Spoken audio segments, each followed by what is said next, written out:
everybody, and a very warm welcome to the podcast. And I'm really looking forward to sharing today some reflections from a recent senior leader dinner that I had.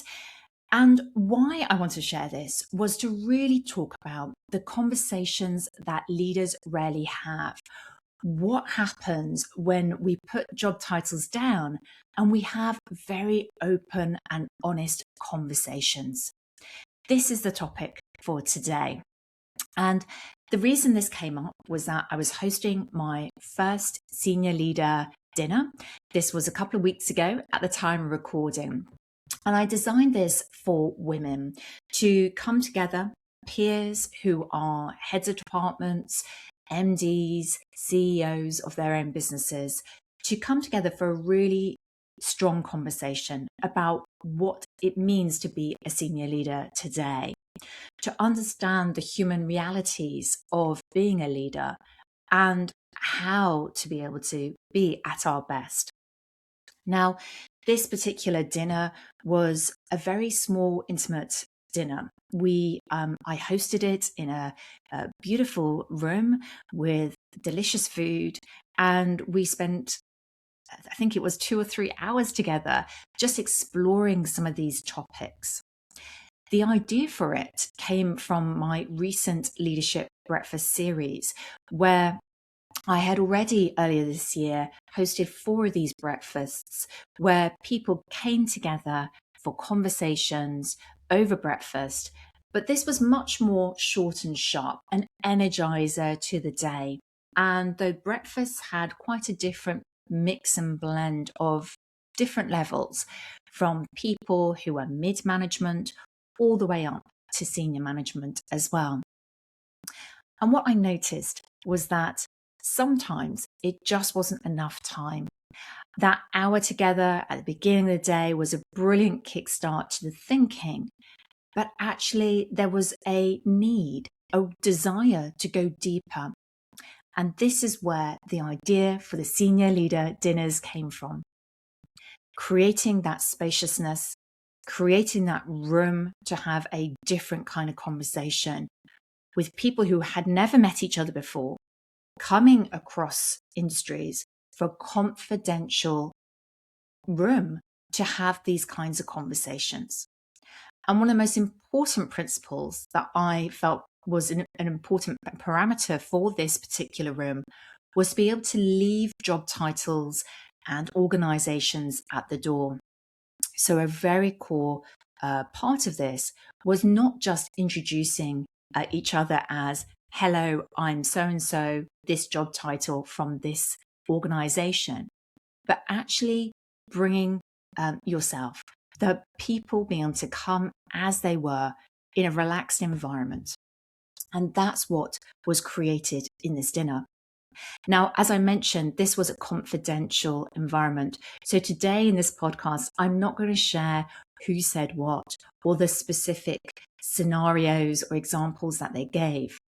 But instead, I thought it would be helpful to lift the lid on the human realities of senior leadership, to also share some of the reflections and observations I had afterwards about what I see are common themes that people are experiencing across leadership now.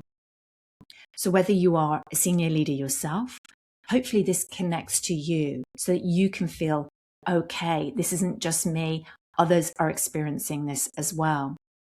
If you are somebody who is aspiring to leadership, this might help you on your journey to recognize, actually, you don't have to shut down the human side of your life. You don't have to close that off just as you become a senior leader.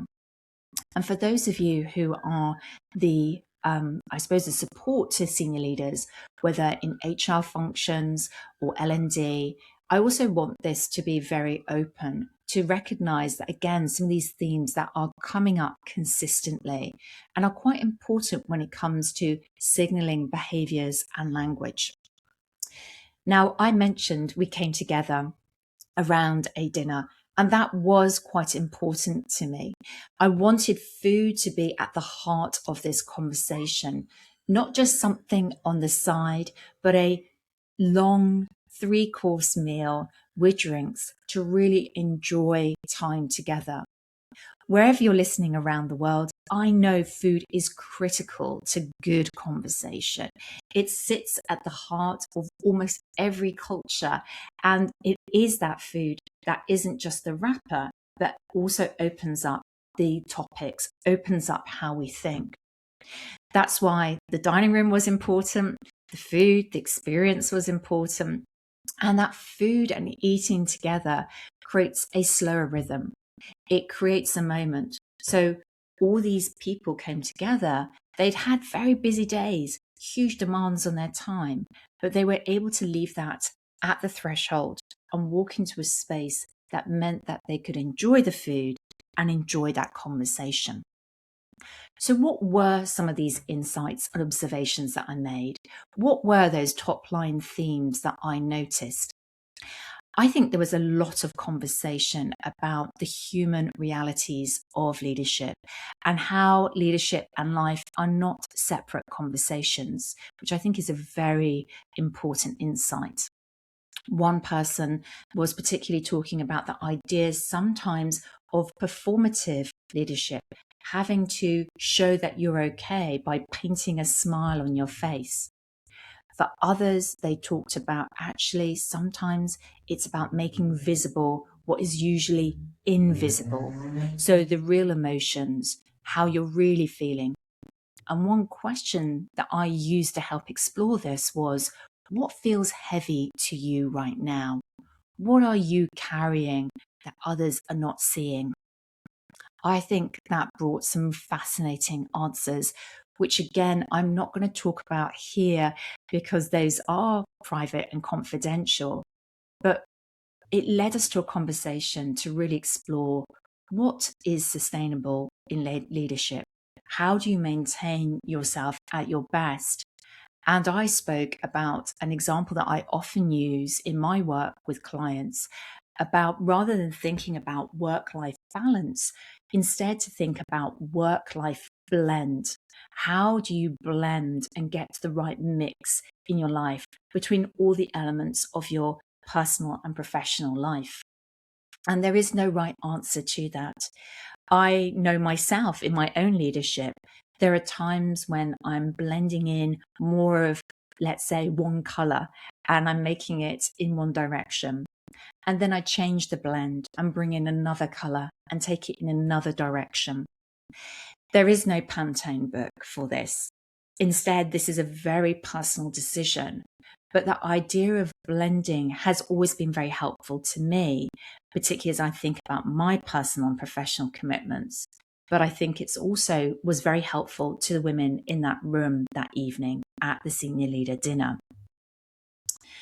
And, I think these kinds of questions helps us really open up that conversation about not only leadership as performance, but leadership as that human reality with everything that individuals carry, whether that is family commitments, caring responsibilities, the things that happen outside of the workplace. So that was something that was a really important theme that came from the conversation. The second theme that I really picked up on was this idea of leaders giving permission through signaling behavior. And this was quite a fascinating part of the conversation, where we were talking about the idea of being a senior leader, creating permission for your team to do the things that are said. So, for example, if you have a flexible working policy that says people can leave to accommodate their personal needs and caring responsibilities, do your team really feel like they have the permission? Do they feel psychologically safe to do that?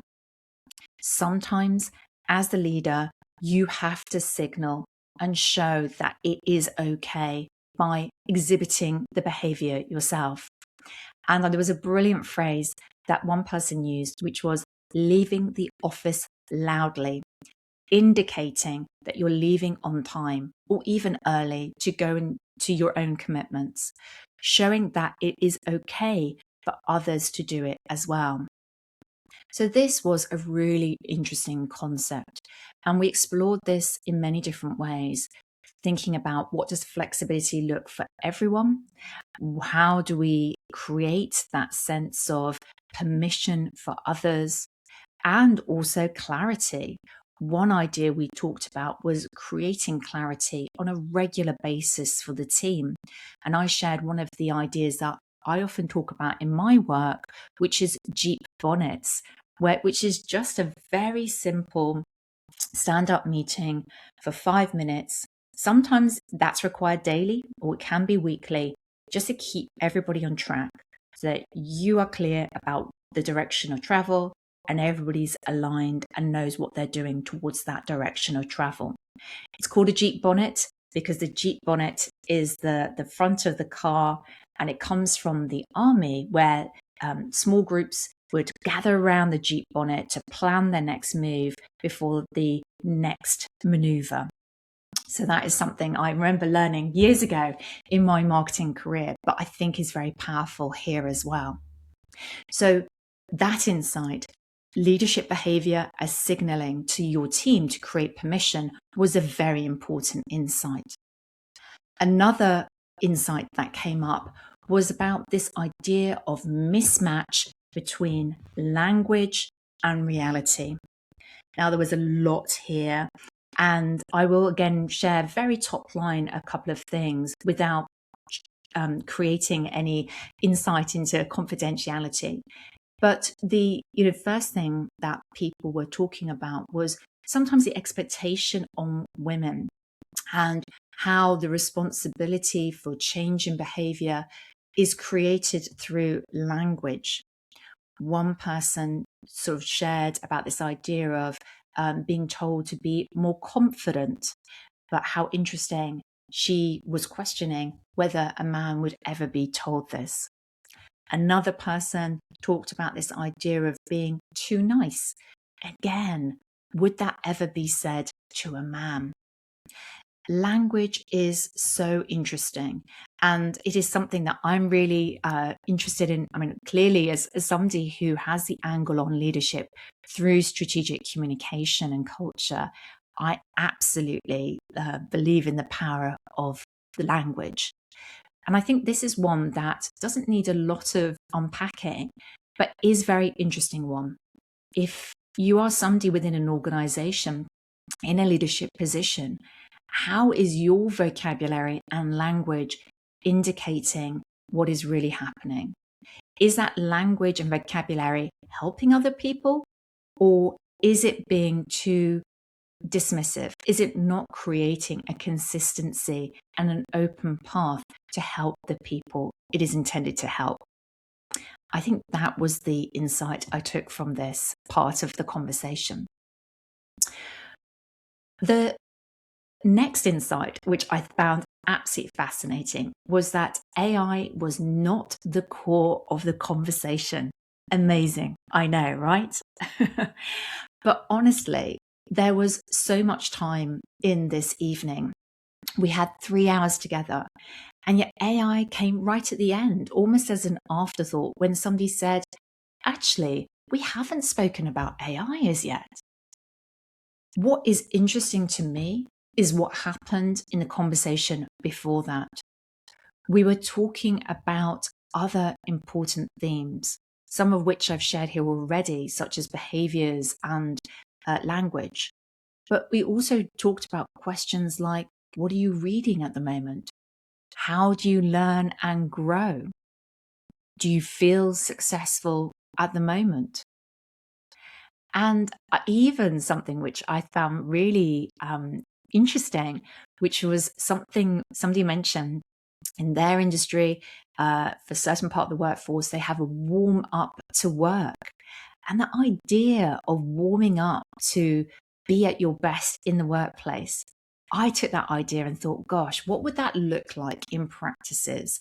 How could you be at your best and warm up to work? But all of this was about growth, learning, exploring, talking, human connections, not about AI. And of course, AI did come up and there was a brief conversation about it. But that wasn't the interesting part. The interesting part for me was it came much later in the conversation, way after all these other topics that I have shared here. What do I think created the openness and honesty in this dinner that I'm sharing here today? I think what created that honesty was not that I was trying to come with a long list of questions to facilitate a guided conversation where people felt like they had to have a clever answer to everything that I was asking. In fact, I only came with a very short list of starter questions. Instead, I was allowing the evening to unfold, the conversation to unfold. I think this is where the power lay, not in having the answers, but in the realization of all of those individuals in the room that no matter what role they were in, no matter what their job title, their organizational or their industry, they were facing very similar challenges. They were facing similar questions that they were asking themselves. And so that realization, it's not just me, that I am uncertain about A and B, or I'm really not sure how to take C and D forward. This is where the power of it was. And that idea of creating a space and room where senior leaders at the right level, peers to each other, could come together and safely discuss, think out loud, to share, to laugh without being judged. This was a really powerful space. And so it makes me wonder, as you're listening to this, what particularly resonates for you? What part of this are you thinking, I wish I had this? Where do you go to really find rooms where people are the same level as you and there is a open space where you can discuss the human realities of your leadership journey, whatever stage you're at? Where is it you go to have these open and deeper conversations? I know that this is unusual. It's not networking. It's certainly not a presentation or a panel. And this was only the first of my leadership dinners.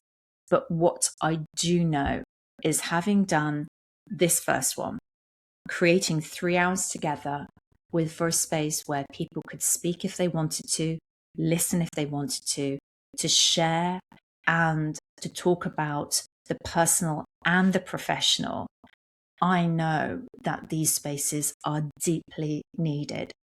That the women who came to that first event came not away with all the answers, but they came away with that sense of relief that they're not alone, that their questions are valid questions, and that they have somehow moved their thinking forward through the conversation we had. I feel like leadership is highly, highly individual.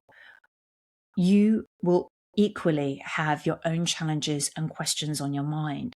And sometimes it is not easy to admit what we're finding hard, what is difficult, what is uncertain to us, and we're unsure about. Particularly if you are along the journey and you are more senior, it gets even harder to admit this. And it may not feel very safe to talk about this internally within your organization, and certainly not within your industry, which is where I find the majority of people network. I recognize leadership is not intended to be carried alone. In fact, it is intended to be a shared burden. I'm going to rephrase that. I think burden is a bit of a difficult word, but I think it is a shared opportunity to understand from others in trusted spaces how they approach things, what they think about, how they find answers to the challenges you've got. That's why I'm really loving creating these spaces. That's why I'm working right now on my next Leadership Breakfast series for this autumn, and also creating the next Senior Leader Dinner. These are the kinds of spaces for people who want open, honest conversations, who want to enjoy good food and have that space to think and share. So, who do you know who would value a different kind of conversation, a different kind of thinking space and place to meet? I'm creating these in London, and I would also be looking to create these across Europe in the coming months. So if you know somebody who would value this, please introduce me. I would love for them to experience this episode, so share this with them and ask them to be in touch with me. And you've got my details in the show notes. But in the meantime, I really hope that you have found today's episode helpful to understand the value of these thinking spaces, that recognition that leadership and life are not separate conversations, that there are conversations that leaders rarely have but should be having, and to also hear some of the key insights and challenges that some of these senior leaders are grappling with as well. Thank you so much for being part of this today. Thank you for listening. And I very much look forward to seeing you next time.